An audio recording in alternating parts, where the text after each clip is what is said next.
Do you like video games? What do you think about battle passes? Do you think they're detrimental, or do you think they're beneficial to the gaming industry as a whole? Let's explore that together. Hey everyone, it's Gurky, and today we are going to be talking about battle passes and whether they're actually good for the gaming industry.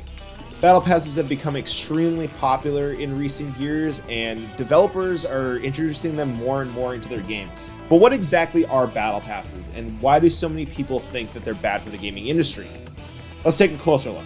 We all know what battle passes are, let's just keep it a stack, but in case you don't know, they are essentially a subscription-based model of rewards that allow players to unlock new content or cosmetic items by playing the game and spending real money on in-game purchases.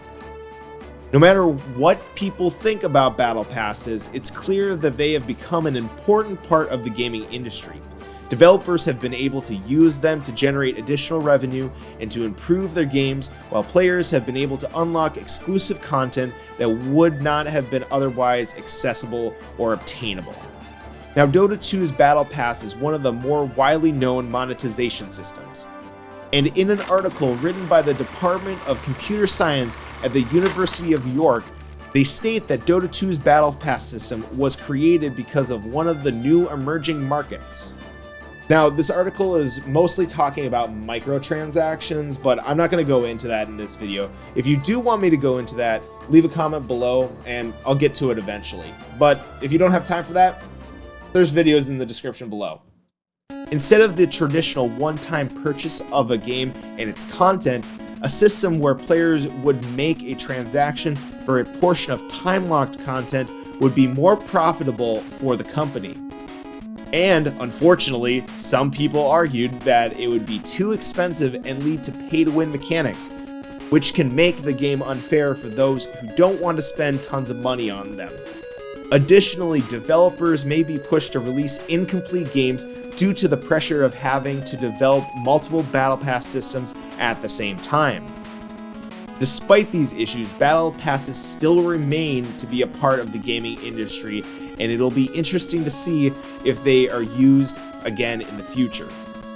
They're already being used right now, and many developers are using them to create unique experiences for their players, such as seasonal events with exclusive rewards, as well as giving players a chance to customize their characters with special skins and items.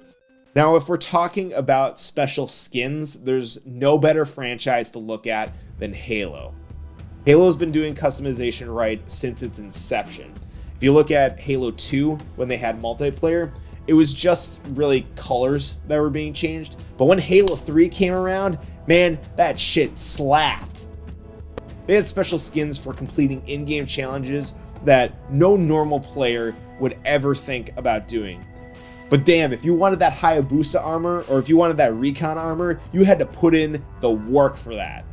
I still remember putting in countless hours into getting all of the skins for Halo 3, and then when Reach came out, I was like, damn, I'm going to be putting in way more time into this game.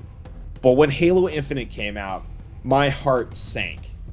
Putting cosmetics that were normally like a feat that was insurmountable and you had to go and like conquer this challenge, and now it just being behind a paywall, that seemed so cheap to me. But I still have an understanding that developers need to get paid. The gaming industry is already hard enough as it is, and a battle pass seemed like the fairest way for me to give back to developers, especially on a free-to-play model, but I'll get into that in a little bit here.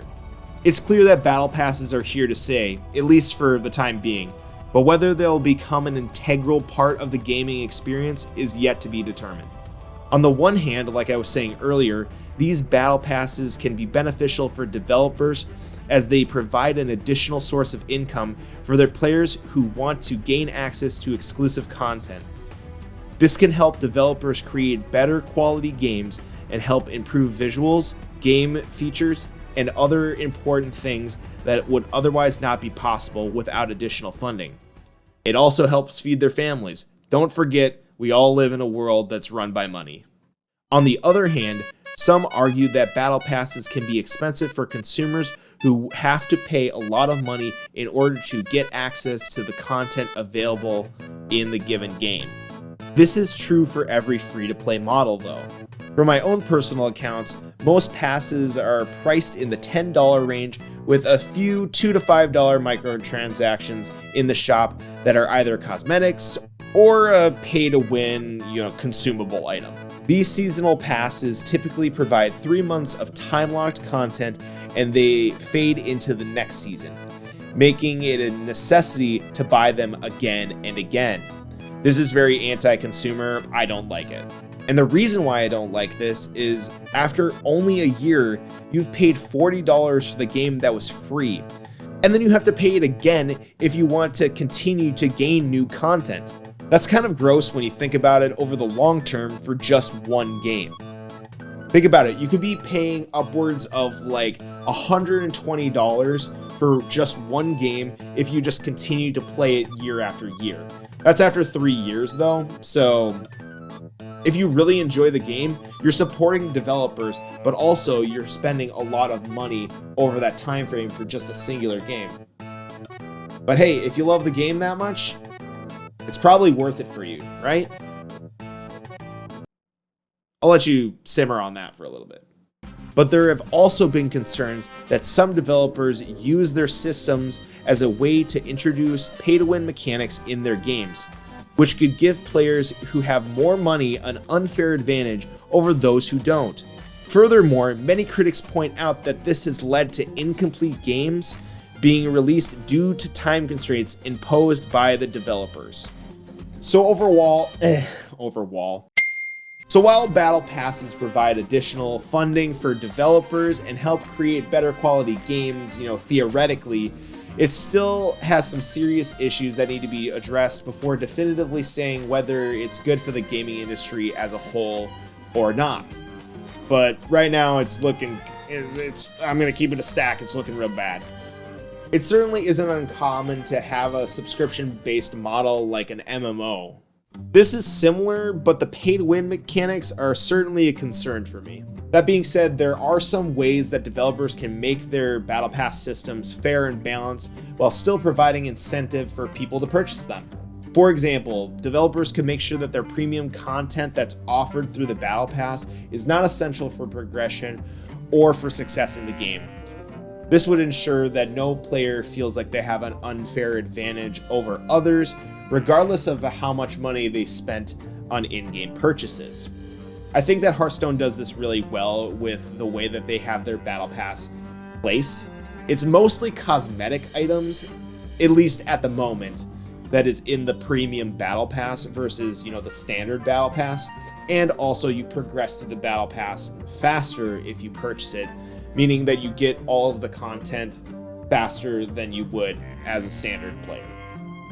There are additional cards that are available in this pass, but it wouldn't be more than what it's worth if you just spent it on in-game packs to begin with. And if you just stay with me for a moment, one of the better parts of Hearthstone is the fact that if you do have cards in your collection that you don't want, you can dust that and create new cards to put into your collection and use those in your decks. So there's already this in-game mechanic that allows you to transfer a item and turn it into a different item in the game. And I like that because it allows players who are free to play to get more competitive with the game. But if they wanted to, they could just purchase the Battle Pass and then they would get more cards into their collection that way. So there's a lot of different ways for developers to make their game more accessible for those free-to-play only players, while also not, handicapping them. Additionally, developers should also consider to offer discounts on certain tiers on their Battle Pass system so that players with less disposable income still have opportunity to buy without breaking the bank. My suggestion would be that developers should consider offering these varieties of different tiers. And if you want to take this off base just a little bit here, think of Apple. Apple prices their phones in such a way that once you start upgrading to certain features on the base phone, then you would naturally go, well, it's only $100 cheaper than the upgrade, so I'm going to get the upgraded phone. oh, look, like there's a couple more features on this version of the phone. Oh, okay, so now I'm gonna bump up to the higher tier. As a developer, you should embrace this sort of thing. You know, they start off with a microtransaction here or there, then they, you know, get the standard battle pass, right? That's a free-to-play model, but then they go to the, you know, $5 battle pass that just offers a little bit, and some people might stop there, but then there are some people that might go, yeah, I want to get the premium, you know, the ultra premium battle pass, and that has even more cosmetics. It's all based off of FOMO, really, but because people are so incentivized by FOMO, why wouldn't you just build those steps up? You know, if you just have one battle pass that's set at $10, people would probably just go, you know what? I don't want to pay that. But if you know, step them up to that battle pass, that premium level battle pass, well, you know, you're gonna get the bag, if you know what I'm saying.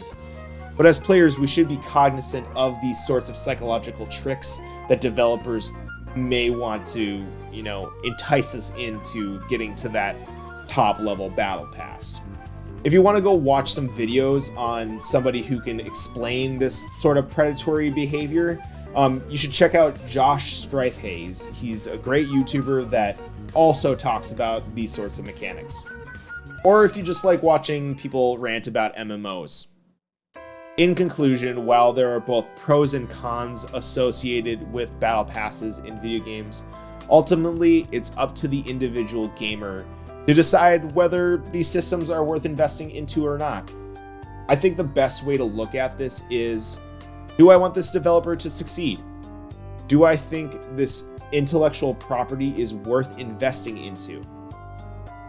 Do I enjoy the content? And if so, fund that project as long as you feel like you can afford that subscription. Because ultimately, there's no difference between a battle pass and a Netflix subscription. A battle pass or YouTube Premium. A battle pass or literally anything. Speaking of funding projects, you can do so by liking this video and subscribing for more like this one. There's no better battle pass than content creation, and I appreciate all the support tremendously.